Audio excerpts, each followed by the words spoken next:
салом тамошобинони гиромӣ, барномаи иттилооти вақтро бо муҳимтарин хабару гузоришҳои имрӯз пешниҳоди шумо мегардонем. Дар студия Теҳрони Абдусамад. Сараввал таваҷҷӯҳ намоед ба сархати хабарҳо. мулоқоти вохӯриҳои судманд дар шаҳраку маҳаллаҳо, шарҳи паём ва баррасии масъалаҳои рӯзмарра дар заминаи онҳо. зиёд гардидани иқтидори содиротии мамлакат, натиҷагирӣ аз фаъолияти ин бахш зимни нишасти матбуотӣ. арҷгузорӣ ба таъриху тамаддуни миллат, оғози озмуни ҷумҳуриявии тоҷикон, оинаи таърихи миллат дар муассисаҳои таълимӣ.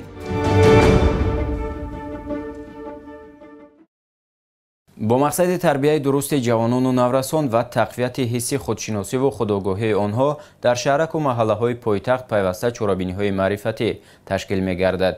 Ин навбат дар толори муассисаи таҳсилоти миёнаи умумии рақами 10 ноҳияи Исмоили Сомонӣ бо иштироки намояндагони мақомоти иҷроияи ҳокимияти давлатии ноҳияи Исмоили Сомонӣ, суди ноҳия ва падару модарони хонандагон баҳри пешгирӣ аз шомилшавии ҷавонон ба гурӯҳҳои ифротиву тунгаро мулоқот доир гардид. намояндагони мақомоти иҷроияи ҳокимияти давлатии ноҳияи Исмоили Сомонӣ, суди ноҳияи Исмоили Сомонӣ бо роҳбарони бахшу шуъбаҳои мақомот, падару модарони хонандагони муассисаҳои таҳсилоти миёна ва сокинони маҳаллаҳои Шафтолузор, Ҳабиб Аҳрорӣ ва корхонаи воҳиди давлатии манзилхизматрасони рақами 1 дар мавриди пешгирии шомилшавии наврасони ҷавонон ба ҳизбу ҳаракатҳои ифротӣ ва андешидани тадбирҳои ҷиҳати тарбияи онҳо дар рӯҳия ва тандурустӣ мулоқот анҷом доданд. зикр шуд, ки чуноне огаҳӣ дорем пешвои миллат дар паёми навбатиашон ба Маҷлиси олии кишвар таъкид намуданд, ки имрӯзҳо гурӯҳҳои террористию экстремистӣ барои даъват ва ҷалб намудани шаҳрвандон ба сафҳои худ бо истифода аз технологияҳои муосири иттилоотӣ, роҳу усулҳои навро истифода карда, ҷавонони камтаҷрибаву ноогоҳро бо ғояҳои тунгароӣ гумроҳ месозанд. аз ин лиҳоз мақомоти дахлдорро зарур аст, ки ҳамоҳангсозии фаъолиятро дар самти ошкор ва пешгирӣ намудани хавфу хатарҳои террористию экстремистӣ боз ҳам вусъат бахшида, бо роҳи тақвияти корҳои фаҳмондадиҳӣ пеши роҳи гаравиши ҷавононро ба равияҳои ифротгаро гирифта, онҳоро дар рӯҳияи садоқат ба халқу ватан ва эҳтиром ба арзишҳои умумиинсонӣ тарбия намоянд. масъулин инчунин дар суханони худ изҳор доштанд, ки ҷавонону наврасон дар ҷомеаи мутамаддини имрӯза бояд дарк намоянд, ки мо ояндаи миллат ҳастем ва бояд аз тамоми амалҳои номатлуб, бахусус аз ифротгарию терроризм дур бошем.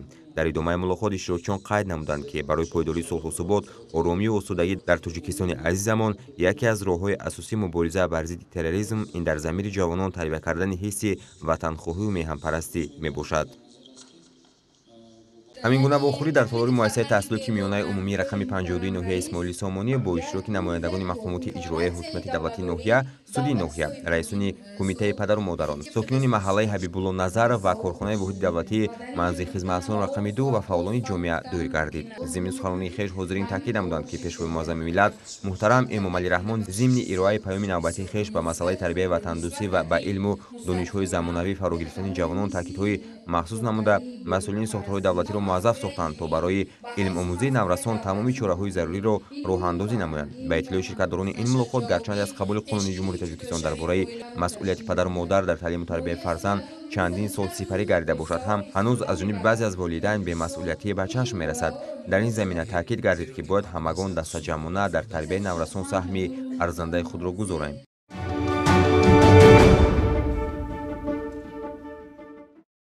бо мақсади шарҳу тавзеҳи паёми президенти ҷумҳурии Тоҷикистон ба Маҷлиси олии мамлакат аз ҷониби сохторҳои гуногун бо сокинон мулоқоту вохӯриҳои судманд ташкилу баргузор гардида истодааст.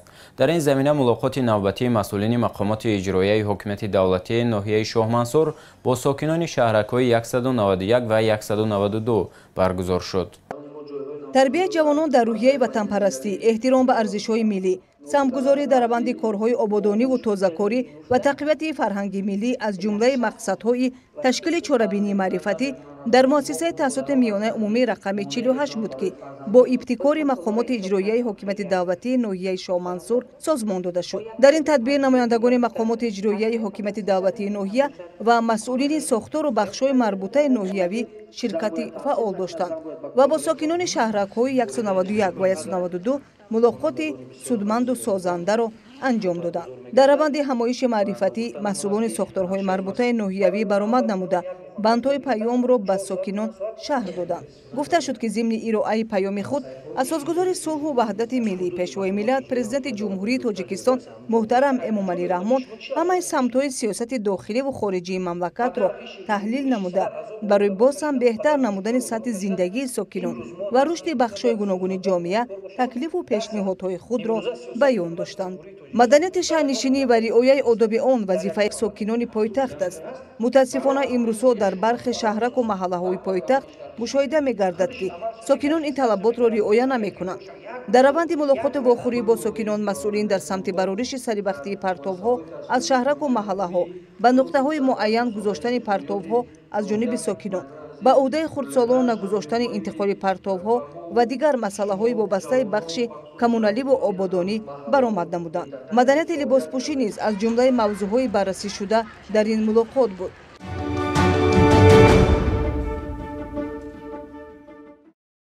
дар муассисаҳои олии таълимӣ ва касбию омӯзишӣ пайваста мулоқоту вохӯриҳои судманди сохторҳои ҳифзи ҳуқуқ ташкил карда мешавад. зимнан дар коллеҷи техникии донишгоҳи техникии тоҷикистон ба номи муҳаммад осимӣ вохӯрии омӯзгорону донишҷӯён бо кормандони мақомоти корҳои дохилии шаҳри душанбе ва ноҳияи шоҳмансур баргузор гардид. шарҳи ҳамкорони мо. дар чорабинии кормандони раёсати вазорати корҳои дохилии ҷумҳурии тоҷикистон дар шаҳри душанбе ва шуъбаи вазорати корҳои дохилӣ дар ноҳияи шоҳмансур иштирок намуда бо омӯзгорону донишҷӯёни коллеҷи техникии донишгоҳи техникии тоҷикистон ба номи муҳаммад осимӣ мулоқоти судмандро доир намуданд. зимни баромад ширкатдорони ин ҳамоиш гуфта шуд ки баъди расидан ба соҳибистиқлолӣ дар тоҷикистон тағйиротҳои ҷиддии иқтисодӣ, иҷтимоӣ ва сиёсӣ ба вуқӯъ омаданд ки муносибатҳои сифатан нави ҷамъиятиро ба вуҷуд оварданд. системаи ҳуқуқ ба таври ҷиддӣ тағйир ёфта, амалияи он низ дигаргун шуда истодааст. аз ин рӯ ҳамагон бояд бо ҳисси баланди масъулияти шаҳрвандӣ амал намуда барои ҳифзи сулҳу субот ва оромии кишвар талош намоем. ҳамзамон масъулин доир ба пешгирии майли ҷавонон ба гурӯҳҳои ҳуруфотпарастӣ ва террористию экстремистӣ баромад намуда аз ширкатдорон даъват намуданд ки ҳамеша бояд ҳушёр бошанд ва зиракии сиёсиро аз даст надиҳанд. зимни баромади кормандони мақомоти корҳои дохилии шаҳри душанбе ва ноҳияи шоҳмансур қайд карда шуд ки барои пешгирии ҷинояту ҷинояткорӣ бояд ҳамагон саҳми фаъол гузоранд. дар ин раванд таъкид рафт ки барои ҳар як сокини шаҳри душанбе шарт ва зарур аст ки ҳамкориро бо нозирони минтақавии милитсия зич ба роҳ монда вобаста ба ҳар як маълумоти гирифташуда дар бораи ҷиноят ва нозири минтақавӣ сари вақт хабар диҳанд. зеро пешгирии ҷинояту ҷинояткорӣ на танҳо вазифаи мақомоти ҳифзи ҳуқуқ мебошад, балки вазифаи ҳар як фарди ҷумҳурии тоҷикистон ба ҳисоб меравад. аммо мутаассифона дар байни аҳолӣ пайдо мешаванд шахсоне ки оиди сарзадани ин ё он гуна ҷиноят огоҳӣ дошта хомӯширо пеша гирифта ба сохторҳои масъул хабар намедиҳанд ки ин рафтори ноҷо ба ҷомеаи имрӯза хавфу хатари ҷиддӣ меорад. ҳамин тавр дигар масъалаҳои вобастаи соҳа низ миёни ширкатдорони мулоқот мавриди баррасӣ қарор дода шуд.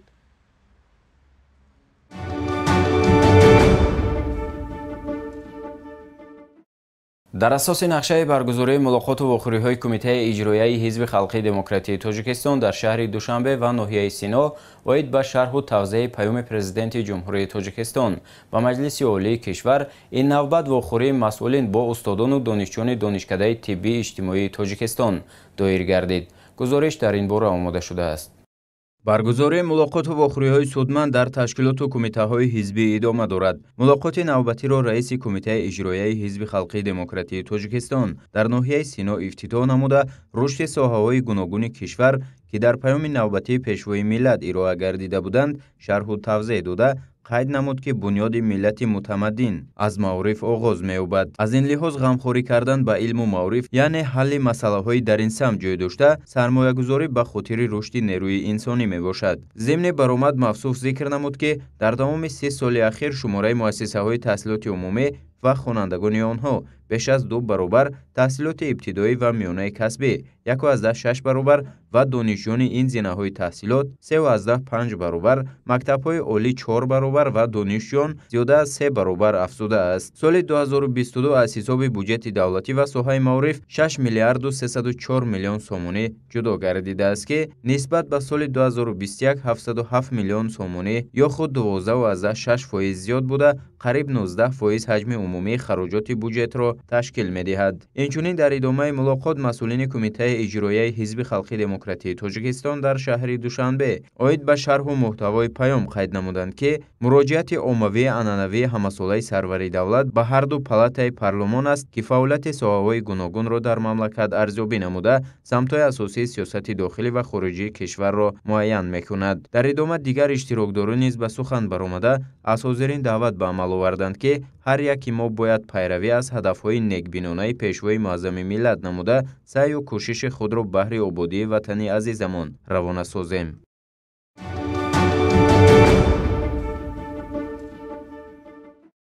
14 феврали соли 2023 дар толори мактаби синамонигорони ҷавони муассисаи давлатии Тоҷикфилм маротибаи дуюм питчинг рӯнамоии лоиҳаҳои синамоӣ бо иштироки киношиносон, коргардонҳо ва филмноманависон баргузор гардид.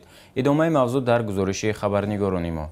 нахуст директори муассисаи давлатии Тоҷикфилм Маҳмадсаид Шоҳиён ба ҳозирин мазмуну моҳият ва маром мақсади питчингро шарҳ дода таъкид дошт ки минбаъд ба хотири филмбардорӣ ва дарёфти филмномаҳои хубу баландмазмун питчинг рӯнамоии лоиҳаҳои синамоӣ доир мешаванд. иқдоми баргузории питчинг рӯнамоии лоиҳаҳои синамоӣ боиси қаноатмандӣ ва дилгармии ҷавонону алоқамандони синамоии миллӣ гардида дар раванди баргузори питчинг рӯнамоии дуюми муассисаи давлатии Тоҷикфилм роҳбарони муассисаҳои давлатии телевизиони Душанбе ва телевизиони Илм ва табиат иштирок намуданд. Ба питчинг 18 лоиҳаи синамоӣ пешниҳод шуда 7 филмнома барои рӯнамоии интихоб ва аз ҷониби муаллифон, коргардонҳо ва продюсерон муаррифӣ гардиданд. муассисаи давлатии Тоҷикфилм ҳамчун мақоми фарҳангии ҳукумати ҷумҳурии Тоҷикистон сиёсати давлатиро дар соҳаи кино амалӣ намуда тасмим гирифтааст ки минбаъд бо хотири ҷалби филмномаҳои беҳтарин ва наворбардорию таҳияи филмҳо дар соли 2023 ҳар моҳ яъне питчинг рӯнамоии лоиҳаҳои синамоиро баргузор намояд. ин питчинг яъне рӯнамоии лоиҳаи синамоӣ дуюм маротиба аст ки дар муассисаи давлати Тоҷикфилм ба роҳ монда мешавад. пас аз муаррифӣ ва рӯнамоии ҳар як лоиҳа миёни муаллифон ва иштирокчиён музокироти судманд тариқи саволу ҷавоб доир гардид. ҳамин тавр питчинг рӯнамоии лоиҳаҳои синамоӣ дар сатҳи зарурӣ доир гарда 7 филмнома мавриди баррасӣ қарор гирифта, натиҷааш пас аз 10 рӯз тавассути шабакаҳои иҷтимоӣ ва сомонаи муассисаи давлатии Тоҷикфилм расонае мегардад.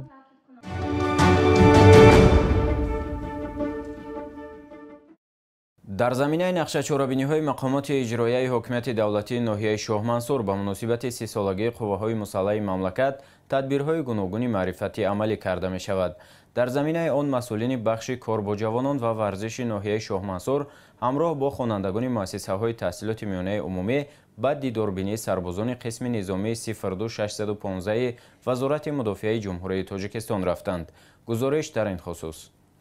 бо мақсади ошноӣ аз ҳаёти сарбозону афсарон ва будубоши онҳо дар қисмҳои низомии пойтахт, масъулини бахши корбои ҷавонон ва варзиши ноҳияи Шоҳмансур ва хонандагони муассисаҳои таҳсилоти миёнаи умумӣ ба аёдати сарбозону афсарони қисми ҳарбӣ 02615 вазорати мудофиаи ҷумҳурии Тоҷикистон ки дар ҳудуди ноҳия қарор дорад ташриф оварда бо онҳо аз наздик суҳбат намуданд.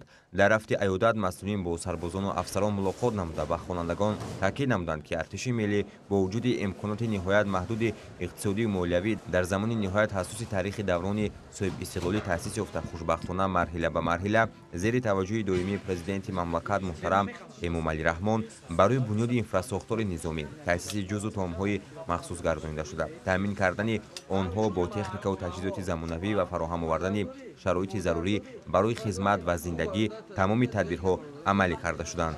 хизмат ба ватан қарзи ҳар як шаҳрванд буда далерию ҷасурӣ ва ҷавонмардии ҳар нафари бо нангу номусро талаб мекунад. хизмат дар сафи қувваҳои мусаллаҳи ҷумҳурии Тоҷикистон боиси ифтихору сарбаландист. тибқи нақша дидорбинӣ хонандагони синфҳои болоии муассисаҳои таҳсилоти миёнаи умумии ҳудуди ноҳия аз қисмҳои ҳарбии ноҳия ташкил ва баргузор карда шуд ки имрӯз хонандагон аз қисми низомӣ дохил шуда аз шарту шароит ва хизмати сарбозону афсарони қисмҳои ҳарбии ҳудуди ноҳия шинос шуданд. қувваҳои мусаллаҳи мамлакат зодаи даврони соҳибистиқлолӣ буда ҳамасола бо андештани тадбирҳои саривақтӣ шарту шароит дар қисмҳои низомӣ ба талаботи давру замон мутобиқ карда мешаванд. дар ин баробар мустаҳкамсозии заминаи моддӣ техникӣ ҷузу томҳои артиши миллӣ зери таваҷҷӯҳ ва назорати доимии ҳукумати ҷумҳурии Тоҷикистон қарор дошта дастовардҳои то ба имрӯз амалӣ гашта натиҷаи чунин ғамхориҳо мебошад. дар ҷарони дидорбинӣ аз ҳаёти сарбозон масъулини бахши кор бо ҷавонон ва варзиши ноҳияи Шоҳмансур изҳор доштанд ки хизмат дар сафи қувваҳои мусаллаҳи кишвар мактаби мардонагию ҷасурӣ буда, дар ҷарони он ҳар як ҷавонписар пурра обу тоб меёбад.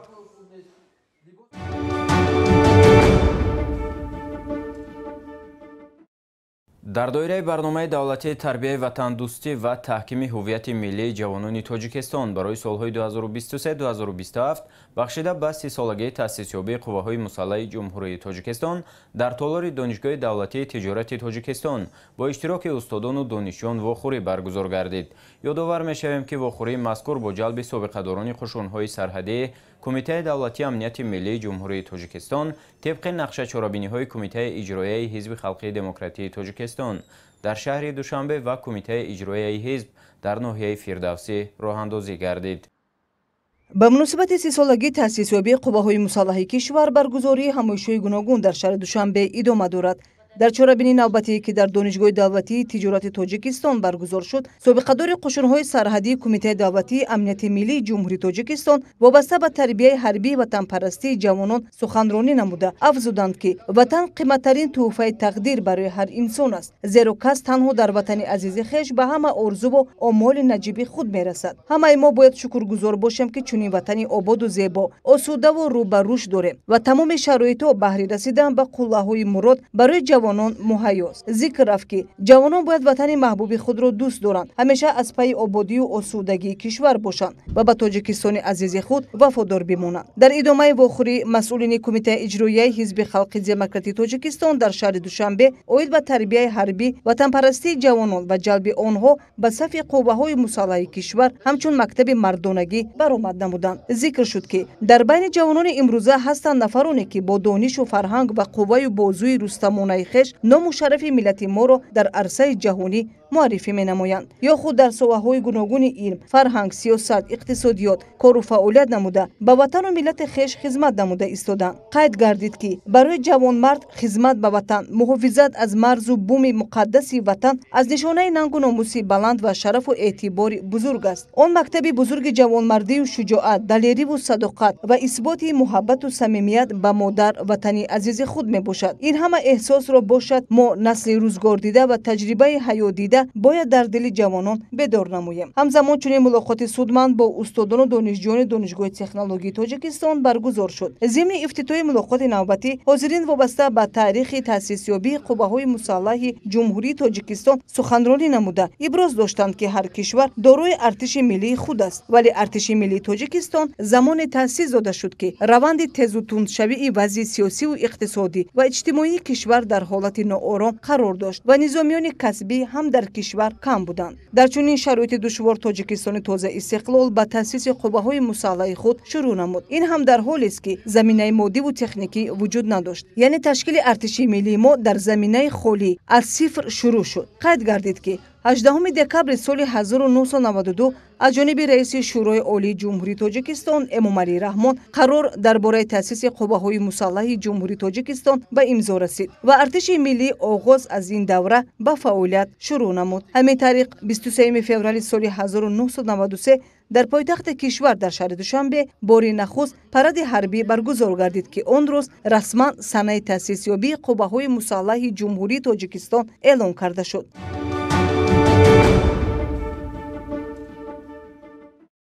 дар соли 2022 ҷумҳурии Тоҷикистон бо 110 мамлакат аз ҷумла бо 10 кишвари иттиҳоди давлатҳои мустақил ва бо 100 мамлакати хориҷидор муносибати савдои хориҷиро ба роҳ мондааст. Аз ҷумла ба 52 давлат маҳсулот содирот карда шудааст. иттилоъ дода шуд аз ҷониби масъулин зимни натиҷагирӣ аз фаъолияти агентии содироти назди ҳукумати ҷумҳурии Тоҷикистон дар соли 2022 зимни нишасти матбуотӣ бо хабарнигорон. агентии содироти назди ҳукумати ҷумҳурии Тоҷикистон бо мақсади баланд бардоштани иқтидори содироти молу маҳсулоти ватанӣ ба хориҷи кишвар фаъолияти худро дар соли 2022 дар асоси вазифаҳое ки аз паёми асосгузори сулҳу ваҳдати миллӣ пешвои миллат Президенти ҷумҳурии Тоҷикистон муҳтарам Эмомалӣ Раҳмон ба Маҷлиси олии кишвар ироа гардиданд ва қарору фармоишҳои ҳукумати ҷумҳурии Тоҷикистон ва барномаи давлатии рушди содироти ҷумҳурии Тоҷикистон барои солҳои 2021-2025 ба роҳ монда оид ба 3 самти асосӣ аз ҷумла ҳавасмандгардонии содирот, таъмин намудани намудани гуногуншаклии истеҳсоли ба содирот нигаронида шуда ва содагардонии расмияти савдо корҳои муайянеро ба анҷом расонид. роҳбарияти ин ниҳод иттилоъ доданд, ки соли сипаришуда озмуни ҷумҳуриявии беҳтарин содироткунандаи Тоҷикистон бо мақсади дарёфти содироткунандагони боэътимод ва маҳсулоти содироти ҷавобгӯ ба талаботи стандартҳои миллӣ ва байналмилалӣ дар хориҷи кишварро баргузор намуданд. Дар озмун аз 61 субъекти ватанӣ 31 субъект ғолиби озмун дониста шуда соҳиби ҷоиза ва диплом гардиданд. тибқи маълумоти оморӣ дар соли 2022 гардиши савдои хориҷӣ 7 миллиард 309 миллион долларро ташкил додааст, ки нисбат ба соли 2021 14.9% зиёд мебошад. дар нишаст таъкид гардид, ки қисми назарраси содироти маҳсулоти ватанӣ ба хориҷа асосан аз ҳисоби содироти маъдану консентратҳо, аз ҷумла консентрати мисӣ ба маблағи 203 миллион доллар, консентрати рӯҳ ба маблағи 143.4 миллион доллар, консентрати сурма ба маблағи 21.3 миллион доллар ва дигар консентратҳо ба амал омадааст. ҳамзамон гуфта шуд, ки содироти маҳсулоти кишоварзӣ низ дар соли сипарӣ гарида нақши намоён дошта, дар ин давра тибқи маълумоти оморӣ 54 миллион 299 ҳазор долларро ташкил дода, нисбат ба соли 2021 17 миллион 673 ҳазор доллар ё 48.3% зиёд мебошад. дар ҳаҷми умумии содирот сабзавот 76.7 ҳазор тонна, меваҷот 54.5 ҳазор тонна, меваи хушк 52.4 ҳазор тонна ва дигар намуди маҳсулоти кишоварзӣ 7.6 ҳазор тоннаро ташкил додааст. гуфта шуд, ки агентии содирот дар оянда нақша дорад, ки бо мақсади муаррифии молу маҳсулоти ватанӣ бо ҷалби сармоягузорини хориҷӣ дар ҷумҳурии Туркия, Федератсияи Россия ва ҷумҳурии Қазоқистон хонаи савдои Тоҷикистонро таъсис диҳад.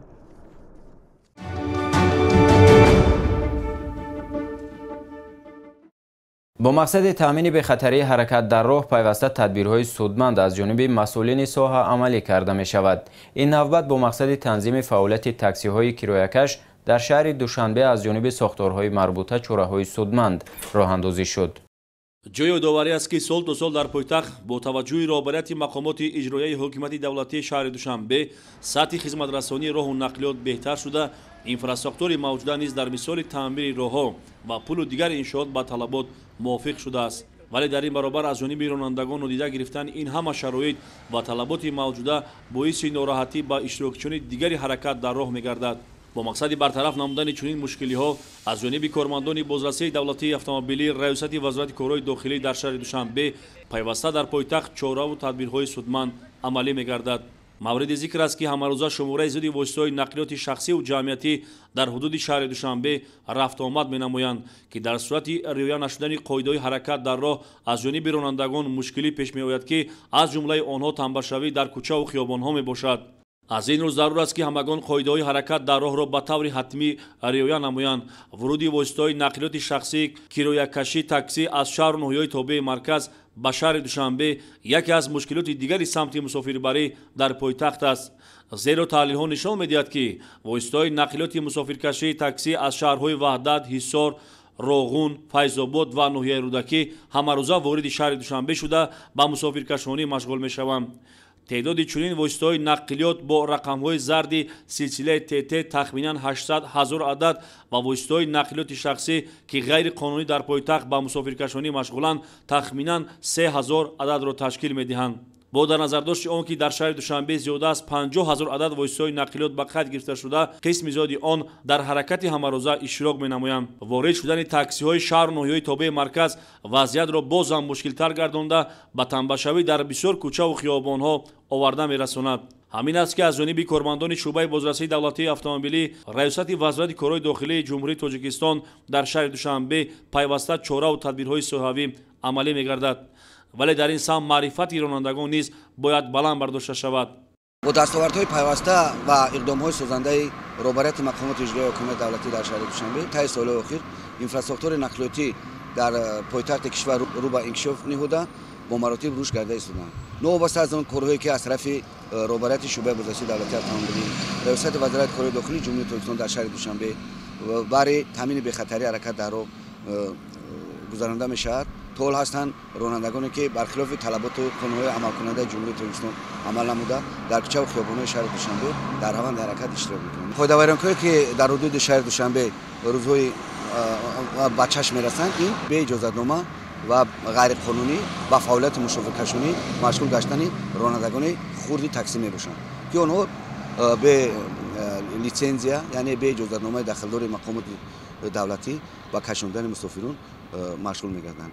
бо мақсади ошкор намудани чунин ҳолатҳо аз тарафи ҳайати шахсии шӯъбаи боздастии давлатии автомобилӣ раисати вазорати кори дохилии ҷумҳурии tojikiston дар шаҳри душанбе мунтазам чорабиниҳои мақсаднок гузаронида мешаванд. моддаҳои 323 ва 510 кодекси ҳуқуқ вайронкунии маъмурии ҷумҳурии тоҷикистон барои худсарона баромадани ронандагони воситаҳои нақлиёт аз самтҳои муқарраршудаи ҳаракат ва ғайриқонунӣ машғул шудан ба фаъолияти мусофиркашонӣ ҷавобгарии маъмуриро муқаррар намудааст ки дар аксар вақт ронандагони таксиҳои шаҳру ноҳияҳои тобеи марказ барои мусофиркашонӣ дар пойтахт аз тарафи бозрасону нозирони шӯъбаи бозрасии давлатии автомобилӣ раисати вазорати корҳои дохилӣ дар шаҳри душанбе дар асоси он ба ҷавобгарӣ кашида мешаванд. дар дилхоҳ ҷойҳо гардиш намудан ва таваққуф кардани ин воситаҳои нақлиёт ба ҳолати муқаррарӣ табдил ёфта низоми мӯътадили ҳаракатро халалдор намудааст. яке аз сабабҳои асосие ки боиси танбашавӣ дар кӯчаву хиёбонҳои шаҳри душанбе гаштааст, ин воридшавии воситаҳои нақлиёти мусофиркаш аз дигар ноҳияҳои ҳудуди ҷумҳурии тоҷикистон мебошанд. яъне аз минтақаи вилояти хатлон, вилояти сур, аз тарафи ноҳияи рӯдакӣ ва аз дигар районҳое ки онҳо мебояд дар терминалҳое ки дар ҳудуди ҳамин ноҳияҳо ташкил карда шуданд, дар ҳудуди пойтахт ки зиёда аз 5 адад терминали мусофиркашонӣ машғул аст, онҳо бояд савор ва фаровардани мусофиронро, яъне онҳо бояд дар терминалҳо ба итмом расонанд. вале мутаассифона онҳо вориди пойтахт мегарданд, ҳудуди шаҳр мегарданд.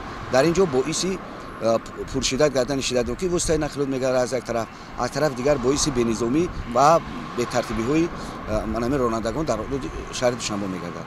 дар баъзе кӯчаҳу хиёбонҳои пойтахт аз ҷумла кӯчаи Садриддин Айнӣ назди мағозаи Олами китоб, изгоҳи марказии савдои Садбарг, меҳмонхонаи пойтахт, хиёбони рӯдакӣ, гардиши консерваторияи миллӣ, чораҳаи кӯчаи Гагарин, хиёбони Сино, маркази тиббии шаҳрии рақами 3 ва ғайра воситаҳои нақлиёти сабукрави шахсӣ, изгоҳҳои худсарона ташкил намуда озодона ба мусофирбарӣ машғуланд. бинобар ин мувофиқи талаботи моддаҳои 8 ва 24 қонуни конститутсионии ҷумҳурии тоҷикистон ворид шудани нақлиёти мусофиркашӣ шаҳру ноҳияҳои Ваҳдат, Ҳисор, Роғун ва Файзобод, Ваҳдат, Ҳисор, Роғун, Файзобод ва рӯдакӣ ба пойтахт қатъиян манъ буда ҷиҳати пешгирӣ намудани чунин ҳолат нисбати ронандагони ин гуна воситаҳои нақлиёт чораҳои маъмурӣ андешида мешавад.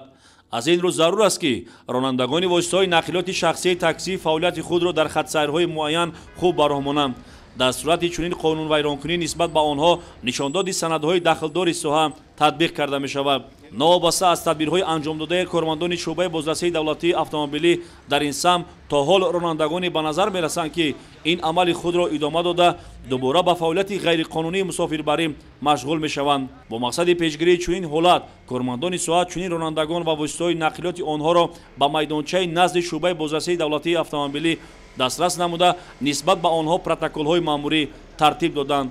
роҳбарияти шӯъбаи бозрасии давлатии автомобилӣ раисати вазорати корҳои дохилӣ дар шаҳри душанбе бо ин ронандагон корҳои фаҳмондагӣ гузаронида аз онҳо талаб намуданд ки қоидаҳои ҳамлу нақли мусофиронро ҳамаҷониба риоя намуда минбаъд ба чунин амалҳои ғайриқонунӣ машғул нагарданд. зимни мулоқот таъкид шуд ки бояд ронандагоне ки аз шаҳру ноҳияҳои тобеи марказ ба шаҳр мусофир меоранд ҳатман бояд аз терминалҳои мавҷудаи пойтахт истифода намоянд, зеро дар онҳо шароити созгор фароҳам шудааст. роҳбарияти шӯъбаи бозрасии давлатии автомобилӣ раисати вазорати корҳои дохилӣ дар шаҳри душанбе мунтазам чунин тадбирҳои судмандро роҳандозӣ намуда талош доранд ки чунин қоидавайронкунӣ дар ҳудуди шаҳр пурра бартараф карда шавад. роҳбарияти раисати вазорати корҳои дохилӣ дар шаҳри душанбе ба диққати ронандагони воситаҳои нақлиёти мусофиркаш мерасонад ки ҳангоми ба мусофиркашонӣ машғул шудан талаботу қонунҳои амалкунандаи ҷумҳурии тоҷикистонро ба пуррагӣ риоя намоянд. чорабиниҳои мақсаднок дар ин самт мунтазам дар ҳудуди шаҳр гузаронида мешавад.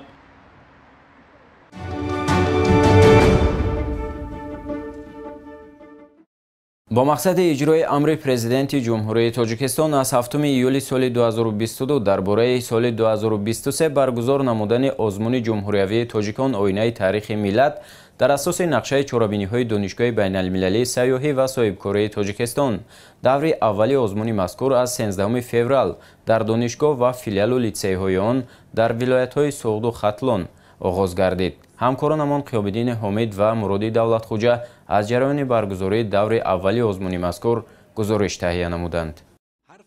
фарзанди фарзонаи миллати тоҷик, ходими номдори давлативу сиёсӣ, қаҳрамони Тоҷикистон Бобоҷон Ғафуров тамоми ҳаёт ва фаъолияти худро ба гирдоварӣ ва бузургдошти таърихи миллати тоҷик ва манзури ҷаҳониён гардонидани он сарф намудааст. дар баробари чоп ва аз номи роҳбари давлат ба ҳар як оилаи мамлакат туҳфа гардидани шоҳасари олим тоҷикон, ин навбат дар асоси амри президенти ҷумҳурии тоҷикистон озмуни ҷумҳуриявии тоҷикон оинаи таърихи миллат дар соли 2023 ва ифтихори 115-солагии академик Бобоҷон Ғафуров баргузор карда мешавад. дар ин замина раёсати илм ва инноватсияи донишгоҳи байналмилалии сайёҳӣ ва соҳибкории тоҷикистон дар толори литсеи донишгоҳ даври аввали озмуни ҷумҳуриявии тоҷикон оинаи таърихи миллатро ки дар асоси амри президенти ҷумҳурии тоҷикистон роҳандозӣ гардидааст оғоз намуданд. зимни ифтитоҳи чорабинӣ масъулини донишгоҳ зикр намуданд ки озмуни ҷумҳуриявии тоҷикон оинаи таърихи миллат дар соли 2023 ба ифтихори 115-солагии академик Бобоҷон Ғафуров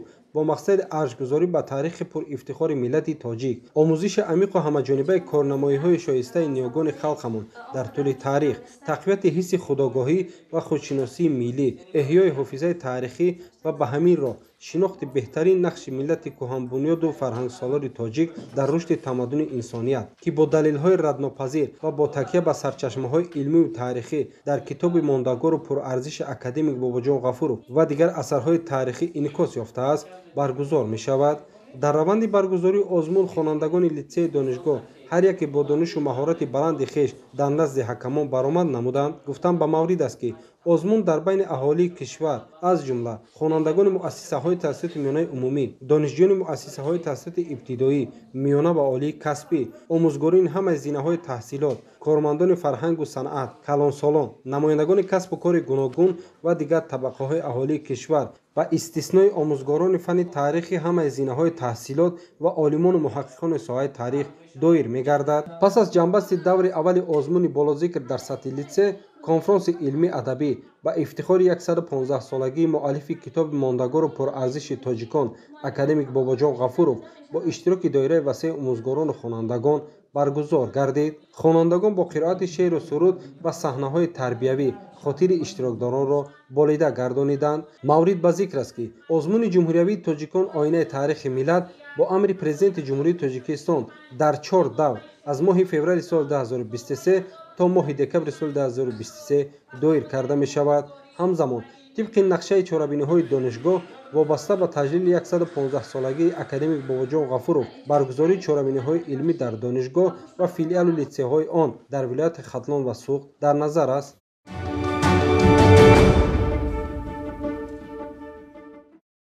ҷумҳурии тоҷикистон дар тӯли солҳои соҳибистиқлолӣ тавонист ба марҳилаҳои нав ба нав ноил гардад. самти китобу китобдорӣ низ дар ҳоли рушд қарор дошта, аз пешравиҳо холӣ нест.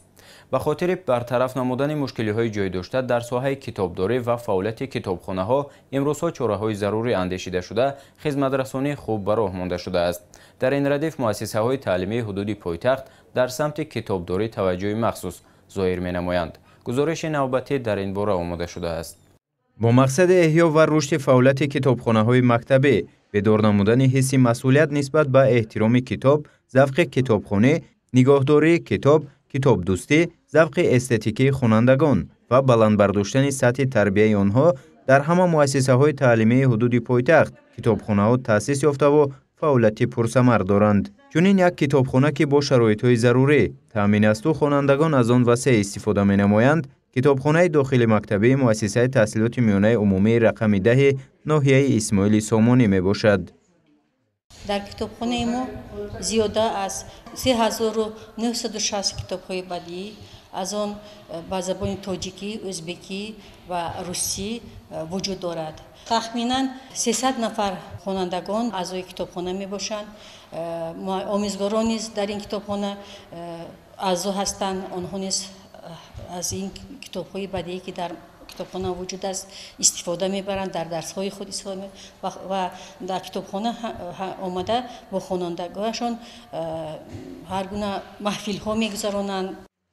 тӯли 2 сол аст ки озмуни китобхонаи беҳтарин амал мекунад ва дар ин муддат ба китобу китобдорӣ диққати ҷиддӣ дода шуда, китобхонаҳо бо шароити муосир фаъолият доранд. баргузории озмуни китобхонаи беҳтарин барои дастрасии бештар ба китоб ва зиёд кардани шумораи китобҳо, ҳамчунин нигоҳдошти осори адибони классику муосир заминаи хуб мегузорад. китобхонаи ин муассиса соли гузашта дар ин озмун ҷои намоёнро ишғол карда аст. ман қисса, шеърҳо, чистонҳо ва афсонаҳо, ҳикоя ва афсонаҳо навиштам. ман 20 та шеър навиштам ва 50 та китоб хондаам. як қисса ва 16 ҳикоя навистаам. китобхонаи мазкур лаҳзае бехонанда нест, чун ҷадвали махсусе тартиб дода шудааст ки хонандагон аз рӯи синф ба китобхонӣ машғул мешаванд. ҳамчунин ҳар хонанда таъссуроти бардоштаашро менависад ва баҳо мегирад. таваҷҷӯҳи ҳукумати кишвар ба китобу китобдорӣ пайваста аст. ҳамин аст ки ҳамасола озмунҳои гуногун вобаста ба китобхонӣ ташкил карда мешавад. бо шарофати ин дар замони истиқлолият китобу китобдории тоҷик ҳамчун соҳаи мустақил бемайлон рушд намуда истодааст.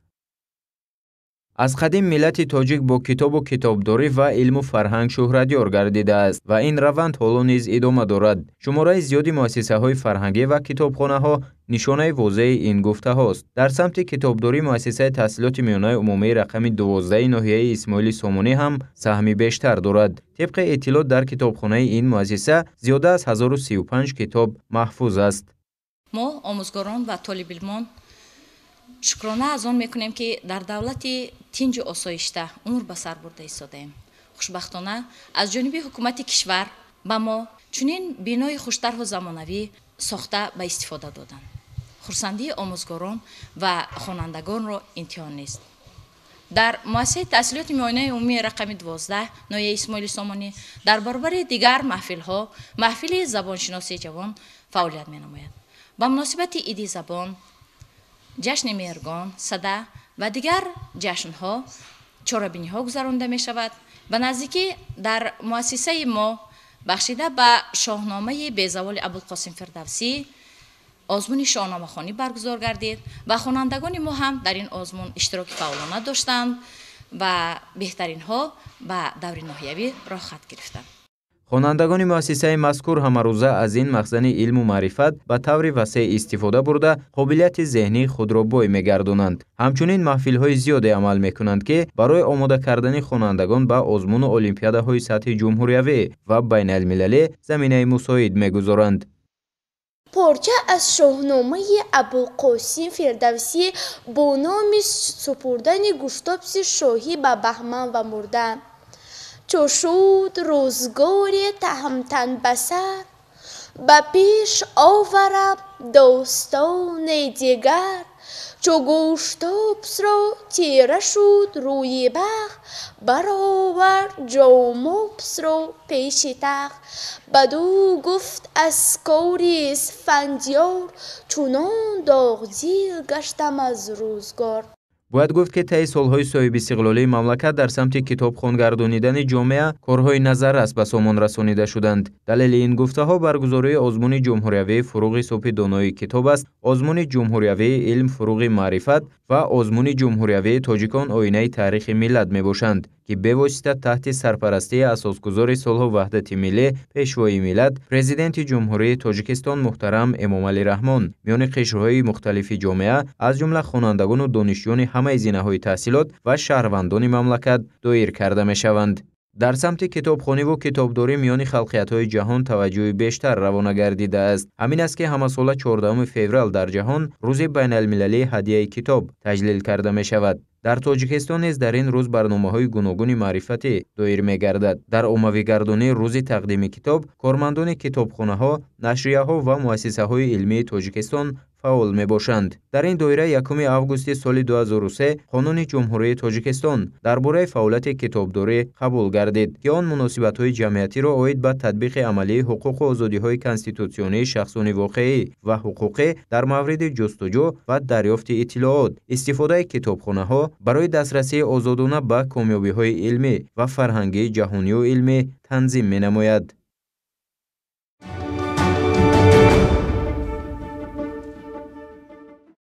бинандагони азиз, дар ҳамин ҷо барномаи иттилоотии вақт ба анҷом мерасад. барномаҳои дигари телевизиони Душанбе идома доранд. сеҳатманду сарбаланд бошед.